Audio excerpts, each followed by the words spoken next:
también es mi casa. Muchas gracias. El mejor regalo es poder servir al Señor y aquí estamos. Así es que ya me dieron el regalo. ¿Sí? Yo le invito a que usted donde está pueda cerrar sus ojitos un instante y dígale conmigo al Señor de esta manera, o al Espíritu Santo. Dígale: Espíritu Santo, te doy muchas gracias porque en inicio de mes puedo empezar contigo, de tu mano, bajo tu dirección.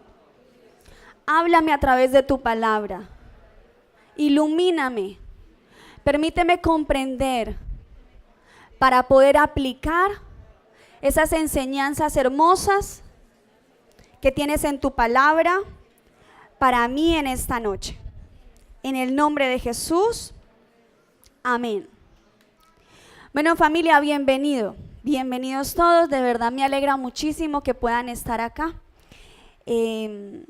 porque esta es una santa convocación y es una convocatoria santa que el Señor nos hace a cada uno de nosotros. Y el hecho de que usted esté aquí es que usted atendió a esa convocación de parte de Dios. Entonces felicite al que está a su lado y dígale: lo felicito porque atendió la convocación de Dios. Bueno, dice la palabra en Hechos 20:35: hay más bendición en dar que en recibir. Hay una bendición hermosa cuando usted y yo damos. Hay más bendición en dar que en recibir. Así es que el tema de esta noche lo titulé: daré con alegría. Dígale a su vecino: yo también daré con alegría. Pregúntele, ¿seguro? Vamos a dar con alegría. Ese es el tema de esta noche: daré con alegría. Le invito a que se desafíe en el Señor y que usted pueda recibir esta palabra. Mire, tengo muchos versículos que mostrar y que podamos aprender. A mí me encanta enseñar, entonces si no predico lo lamento, pero me encanta que usted pueda aprender de la palabra. Así es que si tiene Biblia, téngala en la mano porque la vamos a usar. Y si no la tiene, dígale a su lado: por favor, adquiera su Biblia, que es la palabra del Señor. Daré con alegría. Dar con alegría es una acción que nace ¿de dónde? Del corazón. Dice la palabra en segunda carta a los Corintios 9:7: cada uno debe decidir en su corazón cuánto dar, y no den de mala gana ni bajo presión, porque Dios ama a la persona que da con alegría. Pero sucede, familia, que a veces no damos con alegría y en ocasiones ni siquiera damos. Entonces, ¿qué está pasando? ¿Por qué está sucediendo eso en nuestro corazón? ¿A qué se debe? Y resulta que todo tiene una raíz, todo tiene una razón de ser, y esto es porque nuestro corazón está enfermo. Y lo vamos a estudiar en la palabra y va a dar cuenta conmigo de que la muestra de que tú y yo no estemos dando con alegría o que no estemos dando ni siquiera es porque nuestro corazón está enfermo. Así es que yo te invito a que le digas a tu compañero al lado: ¿tu corazón está enfermo? Pregúntele: ¿tu corazón está enfermo? Pregúntele: ¿tu corazón está enfermo? A ver qué le contesta. Yo quiero decirle, hijo de Dios, hija de Dios, que puede que nuestro corazón esté enfermo y no nos hemos dado cuenta. Puede que estemos enfermitos y no nos hemos dado cuenta. Así como cuando empieza esa gripecita y decimos: no, eso es simple alergia así de el cambio de clima. Y cuando acuerda usted, hasta que no puede, ¿sí? No se alertó antes que estaba enfermándose. Entonces puede que nuestro corazón se esté enfermando y nosotros no nos hemos dado cuenta. ¿Cómo podemos saber entonces que nuestro corazón está enfermo? Sencillo: cuando no se nos es fácil dar. Cuando no se nos es fácil dar, nuestro corazón está enfermo. Cuando se nos hace difícil dar, nuestras acciones están reflejando el estado de nuestro. Se acabó. Bueno, volvió. Se está mostrando o reflejando lo que nuestro corazón de verdad está, su estado, ¿sí? Y esto se puede deber a varias cosas. Yo coloqué por acá 2. Una es el amor al dinero. Primera de Timoteo 6:10 dice, pues el amor al dinero es la raíz de toda clase de mal. Y algunas personas en su intenso deseo por el dinero se han desviado de la fe verdadera y se han causado muchas heridas dolorosas. Coméntele al que está a su lado así en secretico porque eso nadie lo conoce. Dígale, los que menos tienen aman más el dinero.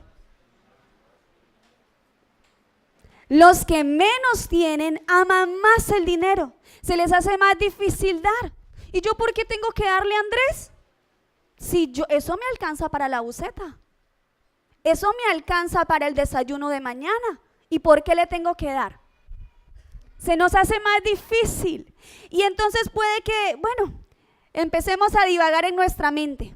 Pero la realidad es que cuando estamos así, estamos teniendo amor al dinero. No nos estamos centrando en otra cosa, sino que el centro está siendo el amor al dinero.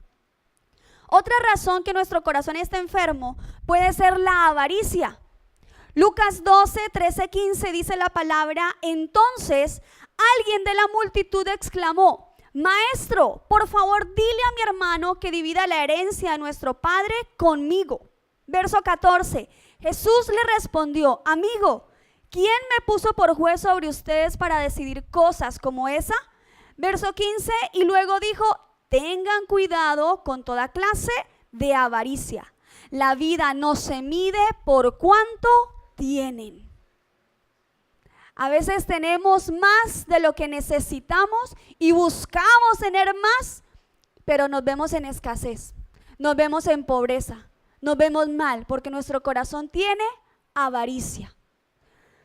Esas son 2 razones que yo busqué, hay muchas más, pero nuestra prioridad debe ser nuestra relación con Dios. Antes de pensar en el dinero, mi prioridad debe ser mi relación con Dios, porque necesito que mi corazón esté sano. Si mi corazón está enfermo, yo no estoy teniendo buena relación con Dios. Eso es matemática elemental. Ahora, Jesús le enseña a los discípulos en Lucas 12:22-31 que no se deben preocupar de qué van a vestir o qué van a comer o qué van a hacer. No se deben preocupar por nada de eso, que Dios está pendiente de las aves del cielo y cuánto más no va a estar pendiente de ellos. Y esa palabra te la está diciendo también el Señor, probablemente si tú estás también angustiado, pensando qué vas a comer mañana y qué te vas a colocar y qué vamos a hacer. El Señor te está diciendo en la palabra, yo alimento las aves, no te voy a alimentar a ti, no te voy a alimentar. El Señor lo va a hacer, dígale a que está a su lado, crea que el Señor lo va a hacer. Así es que necesitamos sanar nuestro corazón, necesitamos nuestro corazón sano. Di conmigo, no se lo digas a tu vecino, di conmigo, necesito un corazón sano. Dilo con convicción, yo necesito un corazón sano. A veces yo quiero dar con alegría y pienso que no lo doy porque no tengo, pero la realidad es que necesito un corazón sano.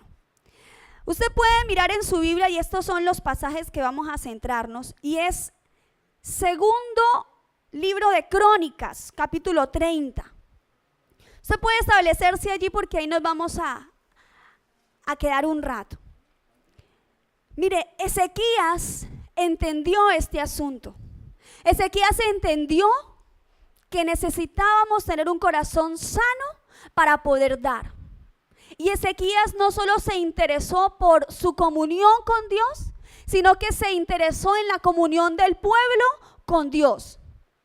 Pero seguramente usted no recuerda quién es Ezequías. O pregúntele al que está a su lado a ver si se acuerda quién es Ezequías. No. Vamos a la Biblia entonces, capítulo 30. Verso número 1, capítulo 30 de segundo libro de Crónicas. Sí, capítulo 30. Dice, Ezequías mandó un mensaje a todo Israel y Judá. ¿A dónde mandó el mensaje? También envió cartas a las tribus de Efraín y Manasés, invitándoles a ir al templo del Señor en Jerusalén para festejar la Pascua en honor al Señor, Dios de Israel. ¿A dónde los invitó? A Jerusalén, pero específicamente ¿a dónde? A la casa del Señor o al templo. Verso 2, el rey, los jefes y toda la asamblea acordaron celebrar la Pascua en el segundo mes, ya que no habían podido celebrarla a su debido tiempo porque no había suficiente número de sacerdotes que se hubieran purificado, ni el pueblo se había congregado en Jerusalén. ¿Por qué no se había podido dar la fiesta? No se habían purificado, tenían el corazón ¿cómo? Sucio. 4. El cambio de fecha les pareció bien al rey y a toda la asamblea. Así que dieron aviso a todo Israel desde Beerseba hasta Dan para que vinieran a celebrar la Pascua del Señor, Dios de Israel, en Jerusalén. Nunca un grupo tan grande había celebrado la Pascua como estaba ordenado. Entonces los mensajeros salieron por todo Israel y Judá con las cartas del rey y de sus funcionarios que decían, según el mandato del rey: hijos de Israel, vuélvanse al Señor, Dios de Abraham, Isaac e Israel, y sigue hablando. Pero lo primero que le dicen es: hijos de Israel, vuélvanse al Señor, Dios de Abraham, Isaac e Israel. Entonces es necesario que le diga a su vecino, pero dígaselo exhortándole: amigo, vuélvete al Señor. O si le quiere decir: hermano, vuélvete al Señor. Querido hijo de Dios, vuélvete al Señor. Yo no sé cuál es su relación con Dios en este momento, su comunión, su relación. Usted es hijo de Dios si recibió a Cristo. Pero yo no sé cuál es su comunión en este momento. Yo no sé cuántas veces a la semana usted está orando. No sé cuántas veces a la semana usted está ayunando, leyendo la Biblia. No sé cuántas veces se llena su boca de palabra de Dios. Yo no sé eso, pero usted lo conoce. Y si usted se está sintiendo mi amor, bueno, esa también, redarguido. Si usted se está sintiendo redarguido en su corazón, entonces le digo: vuélvase al Señor. Vuélvase al Señor. Vuélvase al Señor. ¿Queremos dar con alegría? Yo quiero dar con alegría. Es una bendición dar. Qué bueno que podamos tener cuando el otro necesita. Qué bueno poder solucionar un problema de otra persona. Qué bueno es eso. Si el amor de Dios está en mi corazón, yo tengo esa necesidad. Pero ¿cómo voy a dar y cómo lo voy a hacer con alegría si mi corazón está enfermo? Si mi corazón está sucio y no se ha purificado. Necesito volverme al Señor. Necesitamos volvernos al Señor. Así que en el mismo capítulo 30, Ezequías convocó al pueblo. Y hoy verso 10. Dice: entonces los mensajeros fueron de ciudad en ciudad por todo el territorio de Efraín y Manasés hasta Zabulón. Pero la gente se reía y se burlaba de ellos. Sin embargo, algunos hombres de las tribus de Aser, Manasés y Zabulón se humillaron y fueron a Jerusalén. También en Judá el poder de Dios estuvo presente y motivó al pueblo a cumplir con el mandato del rey y de los funcionarios según el mensaje del Señor. Verso 13, así que una gran multitud se reunió en Jerusalén en el segundo mes para celebrar la fiesta de los panes sin levadura. Ezequías convocó al pueblo. Ezequías vio que muchos se rieron, pero también vio que muchos se humillaron, se rindieron delante de Dios. Y así puede que suceda. Cuando hablamos de dar con alegría, muchos podemos mofar a Dios y decir: ¿para qué voy a dar? ¿Y qué van a hacer con esa plata? ¿Y a dónde se va a meter eso? ¿Y por qué tengo que dar? ¿Y por qué el 10%? ¿Y por qué de paso ofrenda? ¿Y por qué en Santa Convocación tengo que traer alimentos? ¿Por qué debo traer ofrendas en especie? ¿Por qué? ¿Y qué es eso? Leche, miel, ¿por qué todas esas cosas? Y cuestionamos al Señor. Pero Ezequías comprendió que no había forma para que el pueblo se purificara si no era con el Señor, si no era volviéndose al Señor. Y aunque muchos se rieron y se burlaron, otros sí se humillaron. Otros sí se rindieron ante el Señor. Y dice que una multitud, una gran multitud, dice en PDT, se reunió en Jerusalén para celebrar la fiesta. Una gran multitud. Qué bueno que usted y yo seamos parte de esa gran multitud, que nos humillamos delante del Señor.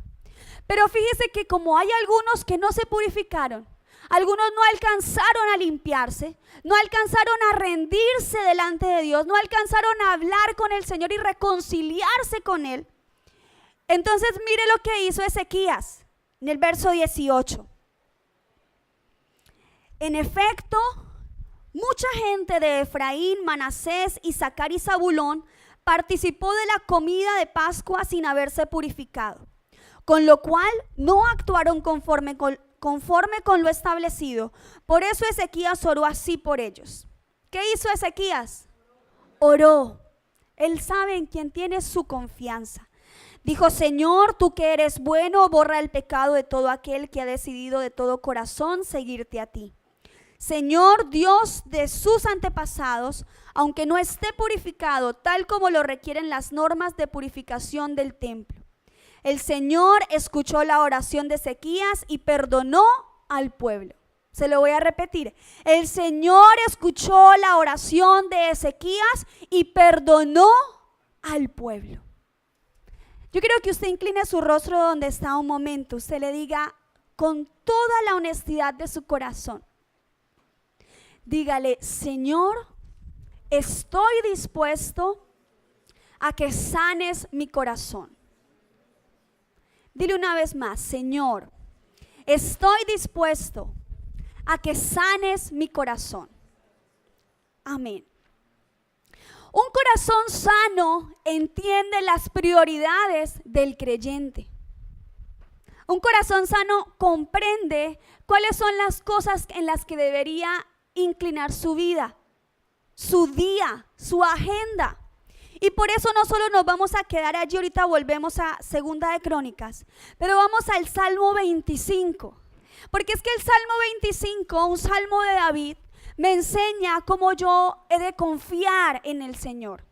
¿Quién más que un hombre conforme al corazón de Dios para enseñarnos cómo debemos confiar en el Señor?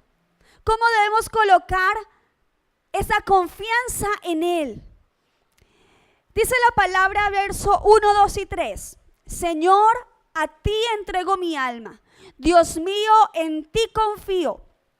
Por eso nunca seré humillado y mis enemigos nunca me vencerán. Quien crea en ti nunca será derrotado, pero en cambio los traidores serán derrotados y quedarán con las manos vacías. Lo primero es, diga conmigo, confiaré en Dios. Hay 4 prioridades que vamos a establecer de un corazón sano. La primera es, confiaré en Dios. Cuando yo leo en la Biblia y dice, entrego mi alma a ti, o en otras versiones, levanto mi alma a ti, el salmista entonces está señalando una oración del corazón, porque está entregándole a Dios el centro de su ser, está entregándole todo lo que Él es. En vez de tomar su propia venganza, en vez de depender de su propia fuerza, el salmista confía en el Señor. Coloca su confianza en el Señor. Solo entrego mi vida a Dios cuando yo confío en Él. De pronto a usted se le ha hecho difícil entregarle su vida a Dios y más sus finanzas. Pero si usted entrega su vida, lo está haciendo porque confía. Primero tiene que confiar. Sin fe es imposible que lo podamos lograr. Usted y yo necesitamos confiar en Dios para luego decir, te entrego mi vida. Porque ¿cómo te entrego mi vida? No confío en ti. Necesito confiar. Por eso aquí nos está enseñando 2 prioridades. Primero, mi relación con Dios, y segundo, establecer el reino de Dios aquí en la tierra. Así es que, número 1, di conmigo, confiaré en Dios. ¿Por qué no lo logramos? ¿Por qué no confiamos? Porque nos adormecemos. ¿Usted se ha sentido enfermo y se acuesta en la cama y no se levanta? No, es que no me puedo levantar, estoy muy enfermo, estoy muy mal. Pero cierto que cuando usted decide levantarse, así esté enfermo, así le duela todo, pero usted se levanta, se baña, se viste y va y trabaja, ¿cierto que usted se mejora? Se mejora. Y así sucede con el Señor. Necesitamos levantarnos. Necesitamos levantarnos en el Señor, dar el primer paso. Muchas veces no doy con alegría porque me detengo y digo, no tengo, no puedo. El dar es para los ricos, eso es para los que tienen mucho, lo que les sobra. A mí me va a faltar, a mí no me alcanza. Entonces, ¿cómo es que confiamos, entre comillas, en Dios, pero vivimos preocupados, vivimos inquietos? Eso no es confianza. Confianza es que usted no se preocupa, no se inquieta. Así es que yo voy a confiar en Dios. Número 1, confiaré en Dios. Número 2, apelaré al amor de Dios. Yo voy a apelar a su amor. Voy a apelar a lo que Él me promete en su palabra. Voy a confiar en su palabra. Veamos los versos 4 al 7. Dice, Señor, enséñame a vivir a tu manera. Muéstrame el camino que tú seguirías. Guíame y enséñame tu verdad, porque tú eres mi Salvador y en ti pongo siempre toda mi esperanza. Le está diciendo el salmista, enséñame a vivir como ¿quién? Como Él. Y si yo quiero aprender a vivir como Él, ¿qué tengo que hacer? Leer la palabra, sino cómo lo conozco. Sigue diciendo el 7, olvida, Señor, los pecados que cometí en mi juventud, cuando fui un rebelde. Muéstrame tu bondad, recuérdame con fiel amor. Tal vez hemos pecado, hemos errado, estamos mal en cuanto a dar con alegría, pero podemos acercarnos al Señor y podemos entonces decirle como el salmista, Dios, enséñame a vivir a tu manera. Dígalo conmigo al Señor, Dios, enséñame a vivir a tu manera. Porque es que a veces hablamos de Dios, damos palabras de Dios, aconsejamos de Dios, pero no vivimos conforme a lo que Dios dice en su palabra.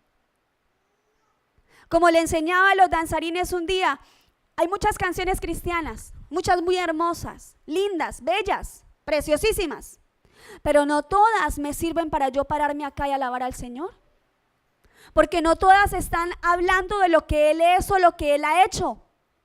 Muchas están dándome una palabra a mí. O en ocasiones me estoy fortaleciendo con la palabra que estoy cantando. Pero con esa canción yo no estoy directamente dando alabanzas a Dios. Lo alabo y lo agrado porque estoy viviendo para Él. Pero la alabanza no la estoy haciendo. Y a veces nos sucede eso. Nosotros decimos que confiamos en el Señor. Nosotros hablamos palabras. No, Dios proveerá. Sí, Dios lo hará. Sí. Pero en sí estamos decaídos, estamos tristes, estamos mal. No estamos confiando en el Señor. No estamos viviendo de la manera que Dios nos quiere enseñar en su palabra a vivir. Y es porque estamos negando lo que Dios nos está diciendo que hagamos. Dar con alegría implica dar a Dios. Tengo que hablar de eso, porque dar con alegría implica que yo primero tengo un corazón sano para darle a Dios. Levítico 27:30 dice, la 10ª parte de los productos de la tierra, ya sea grano de los campos o fruto de los árboles, le pertenece al Señor y debe ser apartada. Es santa para el Señor. Números 18:21 dice, en cuanto a la tribu de Leví, tus parientes, los recompensaré por su servicio en el tabernáculo. En lugar de una asignación de tierra, les daré los diezmos de toda la tierra de Israel. Yo no sé si usted sabía, pero la idea de Dios para poder financiar su iglesia o su reino, la estableció de esta manera. A las tribus les dio tierras, les dio posesiones, les dio sabiduría, les dio capacidad de administrar, capacidad de obtener riquezas. Pero a la tribu de Leví no le dio tierras. Le dio allí una cosa, ¿para qué? Para que formaran el templo, para que alabaran al Señor, para que sirvieran al Señor. para que constantemente pudieran los demás venir a purificarse, venir a alabar al Señor, venir a estar en su templo. Pero para que los levitas pudieran servir, el Señor estableció la norma. Dijo, entonces las demás tribus van a traer el 10% y lo van a entregar a la tribu de Leví. Porque la tribu de Leví se va a dedicar y consagrar a mí, al Señor. Entonces, dudamos en cuanto al diezmo, pero la Biblia nos los aclara. Dice, esta es mi idea. No sé si tenemos otra idea mejor que la de Dios, pero esa es la idea de Dios. Y si esa idea está, entonces no veo la necesidad de que pastores estén por allá vendiendo catálogo o que estén por allá haciendo otras labores. No, centrados en el Señor, sirviendo al Señor, dando consejería, dando cita, discipulado, predicando, sanando enfermos, haciendo la obra del Señor, dando libertad al oprimido, todo eso. Pero ¿qué necesita los levitas? ¿Qué necesitan los siervos? Que se cumpla la palabra, ¿sí? Porque si no, entonces ¿cómo? Dice Malaquías 3, versículo 10, traigan todos los diezmos al depósito del templo para que haya suficiente comida en mi casa. Si lo hacen, dice el Señor de los ejércitos celestiales, les abriré las ventanas de los cielos, derramaré una bendición tan grande que no tendrán suficiente espacio para guardarla. Dice en PDT, inténtenlo, pónganme a prueba. Sus cosechas serán abundantes porque las protegeré de insectos y enfermedades.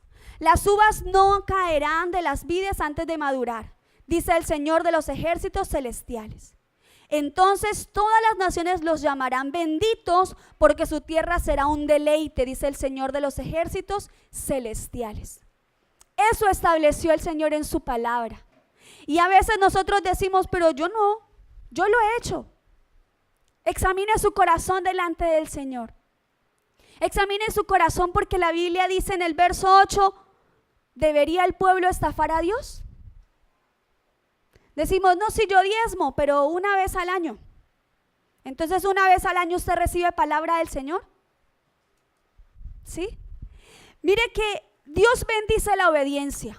Lo hemos repetido muchas veces. Dios no es que bendiga al que diezma. Dios bendice al que obedece el mandato de diezmar. Y es tal eso que mi esposo y yo lo podemos dar como testimonio de que nosotros vivimos del Señor, vivimos de lo que Dios le coloca en su corazón ofrendar, de lo que Dios le coloca en su corazón dar y del diezmo que usted le da al Señor, de eso vivimos. Puede que hayan pastores que se avergüencen de decir eso, porque entonces dirá, dependo de ustedes. No, dependo del Señor, pero el Señor a través de ustedes provee a su casa, provee alimento a sus siervos. Y tal será, no se me vaya a sentir mal, pero hay que hablar con la verdad. Tal será que cuando usted no diezma, cuando usted no ofrenda, entonces el Señor manda personas de otro lado que usted ni se imagina y dice, Pastor Paul, para usted y su esposa. Pero no, yo no, a mí el Señor me colocó, recíbame la plata porque eso es suyo, yo no voy a hacer nada con eso. Y han habido momentos y situaciones y decimos, Señor, ¿qué hacemos entonces? ¿Me gastó el título de comunicadora social? No, ¿qué voy a hacer yo con eso? Yo vivo para el Señor, para honrar al Señor en su obra. Y el Señor se ingenia de dónde, y ahí está la ofrenda del Señor. Entonces, gloria a Dios por eso. Así es que un corazón sano entiende las prioridades de la vida del creyente. Número 1, confiaré en Dios. Y segundo, apelaré al amor de Dios. Un corazón que es sano, número 3, dice, me fundamentaré en la bondad de Dios. O sea que mi esperanza va a estar en Él. Usted lo puede ver en los versos 8 al 11 del Salmo 25. Porque el Señor responde, porque el Señor ayuda, porque Él guía a los humildes por el buen camino. Él le enseña la manera de vivir, Él muestra su fiel amor, su lealtad. Entonces, tercero, me fundamentaré en la bondad de Dios. Y número 4, recibiré mi recompensa. Créale al Señor que usted recibe recompensa cuando usted obedece al Señor. Usted lo puede ver en los versos 12 al 15. Dice la palabra: el Señor guía a quien le teme y respeta. Lo guía por el camino que conduce a Dios. Quien ame a Dios vivirá feliz y sus hijos heredarán la tierra. Hay bendición y recompensa en ese temor al Señor. 5, seré ayudado por Dios. Esos son los versos finales del Salmo 25. Del 16 al 22, esos versículos habla de que seré ayudado por Dios. El salmista suplica la salvación y el Señor se la da, se la establece. Entonces yo quiero que usted repase conmigo: un corazón sano mira las prioridades del creyente y entonces confía en Dios. O digamos, confiaré en Dios, apelaré al amor de Dios, recibiré mi recompensa y seré ayudado. Sí, son 4, fue que me confundí ahí. Seré ayudado. Mire, la dirección y salvación que se pide para uno, también se pide para todo el pueblo de Dios. Y termino con la palabra en 2 de Crónicas, pero el capítulo 31. En esta palabra cierro, porque yo le digo al Señor: yo confiaré en ti, yo apelaré a tu amor, yo recibiré mi recompensa, yo seré ayudado por ti. Pero tengo que darme cuenta que Ezequías hizo esto y lo adquirió. Él sencillamente confió en Dios. Él apeló al amor de Dios. Él recibió la recompensa y él fue ayudado por Dios. Ezequías, bajo la dirección de Dios, fue usado. Y si usted lee en su casa, ojalá, o si ya lo leyó esta mañana el devocional, capítulo 30 del 21 al 27, dice que la fiesta era de 7 días y se extendió a 14. Y en ese tiempo alabaron, en ese tiempo ofrendaron, en ese tiempo seguían ofrendando. O sea que no fue lo que trajeron el lunes, no, lo que trajeron los 14 días. ¿Por qué? Porque el Señor a las demás tribus les dio en abundancia y ellos debían traer ofrendas al Señor. Usted me va a disculpar, para nosotros nos debería dar vergüenza ver esa mesa así. Porque ni siquiera para mí, eso es para el Señor. Es su ofrenda para el Señor. Y debe darnos vergüenza ver esa mesa, así como está. Porque si usted cree al Señor, usted va a poder recibir el hecho de que usted ha sido de esas tribus a las que Dios les da abundancia y les da sabiduría para administrar. Y usted puede tener para ofrendar. Porque mire qué tal fue la ofrenda que en el capítulo 31, del verso 21 al 27, dice de la siguiente manera. No, del verso 3 al 12a, capítulo 31, del verso 3 al 12, dice de esta manera: el rey dedicó parte de sus bienes para los sacrificios que deben quemarse completamente cada día, a mañana y tarde, y para los de los días de descanso, los de luna nueva y los de las fiestas solemnes, tal como está escrito en la ley del Señor. Verso 4. También dio la orden al pueblo de Jerusalén de entregar a los sacerdotes y levitas la parte que les correspondía, para que así pudieran dedicarse a la ley del Señor. Verso 5. Cuando la orden se divulgó, los israelitas dieron en abundancia lo primero de sus cosechas, del vino, del aceite, de la miel y de todo tipo de productos agrícolas. Trajeron también la 10ª parte de todos los productos en grandes cantidades. Verso 6. También los que vivían en Israel y en otras ciudades de Judá trajeron la 10ª parte de su ganado y sus ovejas. Igualmente trajeron la 10ª parte de las cosas consagradas al Señor su Dios. Todo lo anterior lo colocaron en montones. Era montones la ofrenda al Señor. Verso 7. La gente comenzó a formar los montones en el 3er mes y terminó en el 7º mes. Verso 8. Entonces Ezequías y los líderes fueron a ver los montones y bendijeron al Señor y su pueblo Israel. Verso 9, Ezequías les pidió a los sacerdotes y a los levitas que le informaran en cuanto a los montones.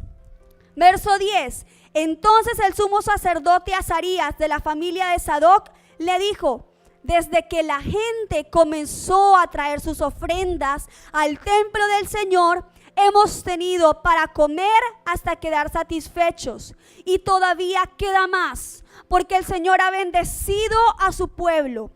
Todos estos montones son lo que ha sobrado. Verso 11. Ezequías entonces ordenó que se prepararan unos depósitos en el templo del Señor, y así lo hicieron. Y el verso 12, todos siguieron llevando fielmente las ofrendas, los diezmos y las cosas consagradas. Todos fueron llevando las cosas consagradas al templo. Dar con alegría.